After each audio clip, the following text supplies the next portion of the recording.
राधे राधे मेरे प्यारे भाइयों बहनों माताओं व बंधुओं, संस्कार की बातें चैनल में आपका स्वागत है। बंधुओं, आज मैं आपको बताने जा रही हूँ हरतालिका तीज कब है। हरतालिका तीज का शुभ मुहूर्त और पूजा विधि क्या है। बंधुओं, हरतालिका तीज भाद्रपद मास के शुक्ल पक्ष की तृतीय तिथि के दिन आने वाला त्योहार है। बंधुओं, कहा जाता है कि इस व्रत को महिलाएं अखंड सौभाग्य और सुखी दाम्पत्य जीवन के लिए रखती हैं। इस व्रत को सभी व्रतों में सबसे कठिन माना गया है, क्योंकि यह व्रत निर्जला रखा जाता है।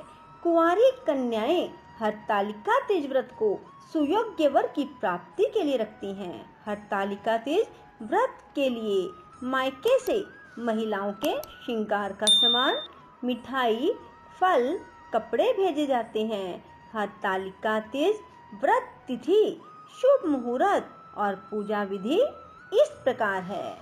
बंधुओं, भाद्रपद मास की शुक्ल पक्ष की तृतीया तिथि का आरंभ 8 सितंबर दिन बुधवार को रात 2:33 पर होगा। यह तिथि 9 सितंबर को रात 12:18 पर समाप्त होगी। ऐसे में यह व्रत उदय तिथि में 9 सितंबर को रखा जाएगा। बंधुओं, हरतालिका तीज का शुभ मुहूर्त। हरतालिका तीज की पूजा के 2 मुहूर्त बन रहे हैं। पहला शुभ मुहूर्त सुबह के समय और दूसरा प्रदोष काल यानी सूर्यास्त के बाद बन रहा है। सुबह का मुहूर्त सुबह 6:03 से सुबह 8:33 तक होगा और पूजा के लिए आपको कुल समय 2.5 घंटे का मिलेगा। प्रदोष काल शुभ मुहूर्त शाम को 6:33 से रात 8:51 तक रहेगा। बंधुओं, हरतालिका तीज व्रत करने से पति को लंबी आयु प्राप्त होती है। कहा जाता है इस व्रत को करने से सुयोग्य वर की प्राप्ति होती है। संतान सुख भी इस व्रत के प्रभाव से मिलता है। बंधुओं, हरतालिका तीज की पूजा विधि क्या है, अब मैं आपको ये बताने जा रही हूँ। हरतालिका तीज में श्री गणेश, भगवान शिव और माता पार्वती की पूजा का विधान है। सबसे पहले मिट्टी से तीनों की प्रतिमा बनाएं और भगवान गणेश को तिलक करके दूर्वा चढ़ाएं। इसके बाद भगवान शिव को फूल, बेलपत्र और शमी पत्र अर्पित करें और माता पार्वती को श्रृंगार का सामान अर्पित करें। तीनों देवताओं को वस्त्र अर्पित करने के बाद हरतालिका तीज व्रत कथा सुने या पढ़ें। इसके बाद श्री गणेश की आरती करें। भगवान शिव और माँ पार्वती की आरती करने के बाद भोग अर्पित करें। बंधुओं, यदि आप हरतालिका तीज का व्रत पहली बार कर रहे हैं तो कुछ नियम जान लें। बंधुओं, हरतालिका तीज का व्रत रखते समय बेहद सावधानी की जरूरत है। भविष्य पुराण में इन सभी नियमों के बारे में बताया गया है। अगर आप पहली बार हरतालिका तीज व्रत रख रही हैं तो इन नियमों को अवश्य देखें। हरतालिका तीज का व्रत रखने वाली प्रत्येक महिला को इस बात का ध्यान रखना चाहिए कि वे रात को सोए ना। इस व्रत में रात भर जागरण किया जाता है और भगवान शिव और माँ पार्वती की पूजा अर्चना की जाती है। कहा जाता है अगर कोई व्रत के दिन सो जाता है तो उसे अगले जन्म में अजगर की जोनी में जन्म लेना पड़ता है।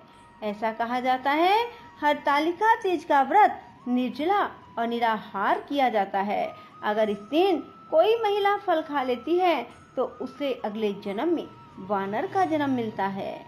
कहा जाता है अगर हरतालिका व्रत शुरू कर लिया जाए तो इसे छोड़ा नहीं जाता, अर्थात यदि एक बार भी हरतालिका तीज व्रत कर लिया जाए तो उसे हर साल करना होता है और पूरे विधि विधान से इसकी पूजा की जाती है।